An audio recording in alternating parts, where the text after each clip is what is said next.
Hi. I'm standing in a kitchen. Why am I standing in a kitchen? Because I have celiac disease and everything seems to be revolved around this damn kitchen. Do you have celiac disease? Does it suck? Okay, well then you're on the right channel. I'm starting this channel because I have celiac disease, and I've noticed that there isn't a lot of support for this, especially on YouTube, for people in circumstances who are not ideal. Like, you don't have a lot of money, maybe you're disabled and you don't really have an income, you're new to this, you can't cook worth a crap. Like, if you had to cook to save your life, you would die because cooking is impossible. Right? Like, cooking is impossible. I hate cooking. I despise it. And I hear it all the time. Yes, but if you want to get around celiac disease cost effectively and cheaply, you must and you have to cook. Okay, I grasp that. But I'm not ready to shove myself off that cliff just yet. So, I am starting this channel for everybody who has celiac disease, who are not in ideal circumstances. Celiac underdogs, basically. We are the people who don't know how to cook. We don't know jack about food. Maybe we don't know jack about this disease. Maybe you've just been diagnosed. Maybe you don't have anybody in your family to talk to, or anybody to talk to about this, or anybody to relate to. So, that is what this is going to be all about. I'm going to talk about products. I'm going to talk about product plans. I'm writing a book, and this book is going to be centered around Celiac Survival. You know, dealing with the emotional and psychological stages of it, the denial, the rationalizing with it, like, I don't have this, I can't have this, it's impossible, I don't have a major disease or illness, that just doesn't happen to me, that just doesn't happen to people, it cannot happen to me. And the acceptance of it, like, alright, I have this disease, what do I do with it? And all the stages and processes that I went through, and someone very close to me is also going through, my girlfriend, and she's still dealing with some of the denial, and she's moving past that into the acceptance. She's trying to make positive changes, and really that's the brave step forward that you need to do. Positive change, because you can't stay the way that you are. Let's not get too positive on this channel. Let's get practical. Like, you've just been diagnosed, you don't know what to eat.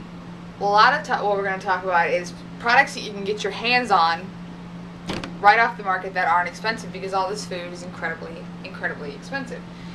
I have lactose, casein, soy, gluten, and I'm allergic to bananas. So I have things right there that I cannot eat. There's a whole long list of things I cannot eat, but that's what they say too about celiac disease. It causes other food allergies, and lactose is one of the most common ones. So that's another thing. You're allergic to all these things, how are you going to deal with that? It's not just gluten. It rarely ever is just gluten. It causes everything. So, well, I'm going to show you some things right offhand before we get started. This is just basically an introductory vid. Who am I? Who are you? I don't know who you are. My name is Velocity. No, I'm not lying. No, I'm not going to show you my ID. I don't know why I was named that. It's caused some identity issues. It hasn't. It did in high school, because I tell you, I was not as fast as my namesake. And we are going to talk about that. My metabolism that's what we're going to talk about too. Metabolism, how you digest things, how fast you digest things. It can sometimes affect how you react to things. Like, it generally takes me about 8 hours to react to something severely, or I'll react right away. So, we are going to talk about that basically first. And before we get into this is just basically an introductory vid. Tips and tools and suggestions that I've learned over my 2 years of being diagnosed. In April, it's going to be 3 years. So I'm going to share you my haphazard survival tips for getting through this, because believe me, I can't cook. I still can't cook, and I doubt I will ever cook because it sucks. I also have neurological disabilities and arthritis from this disease, and a number of problems. A heart problem that's gone away, but it is stress induced, so standing here is kind of bothering it, so I'm not going to be standing too often. These videos might be short. Right offhand, we're going to outlay the basic survival plan in the next video, which is going to be in a couple days. This is an introductory vid. But like I said, this is what you're going to expect. You're going to expect plans and tools to get ahead of this. Maybe your body's in a state of shock. There's a lot of damage. You've just been diagnosed, and your body's rejecting everything. I went through that too. And maybe you're going through the fear of it. Like if you're past the acceptance stage into the fear of food, like it's hurt you so much you don't know what to do with yourself. You don't know how to eat it. You don't know how to cope with it. You can't understand what's been happening to you. So we're going to talk about that too. A few things offhand to show you is we're going to detail a lesson plan that I'm writing in my book. The baby food survival plan. And this is interesting.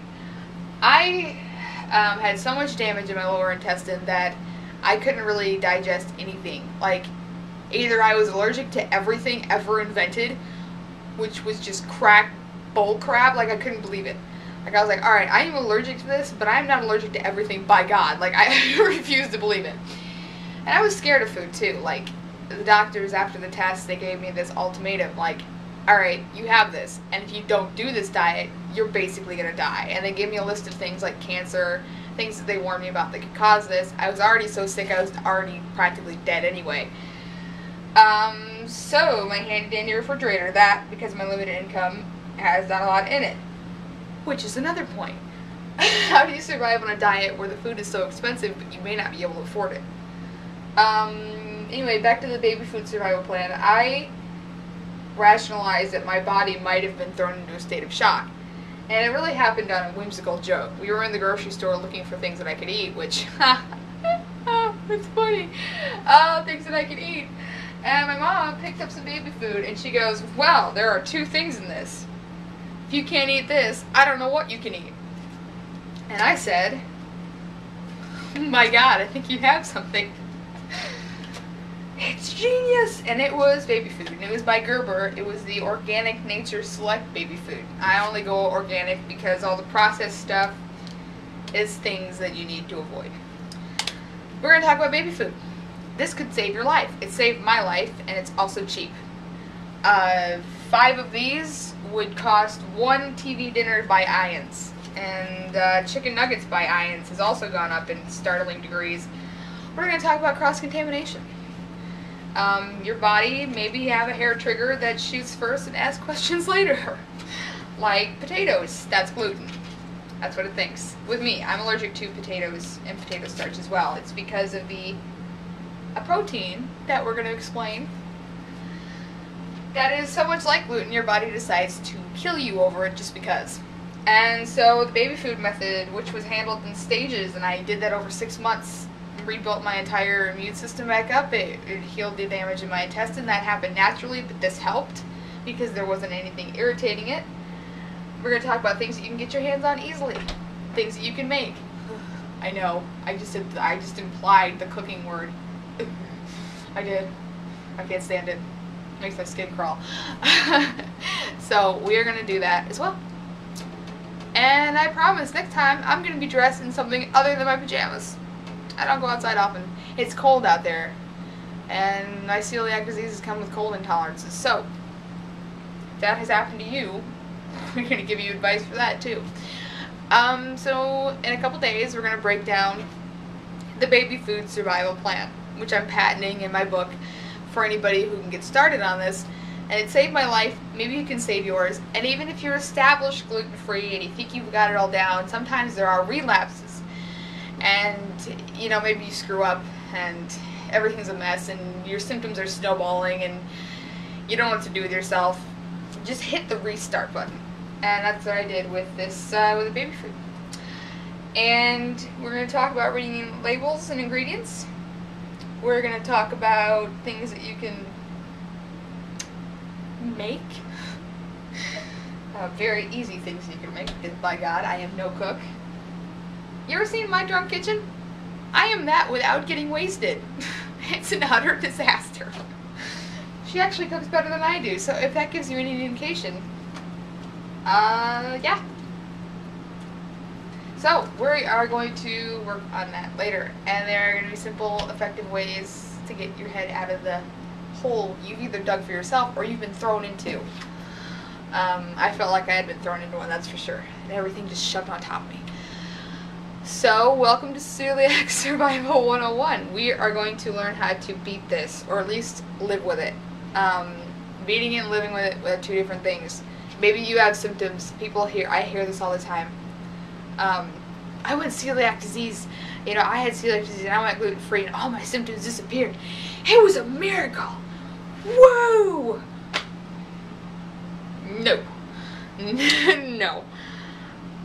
That doesn't happen that much. It did not happen to me. Maybe I got bitter about it, and yes, I am a bitter person. This is possible.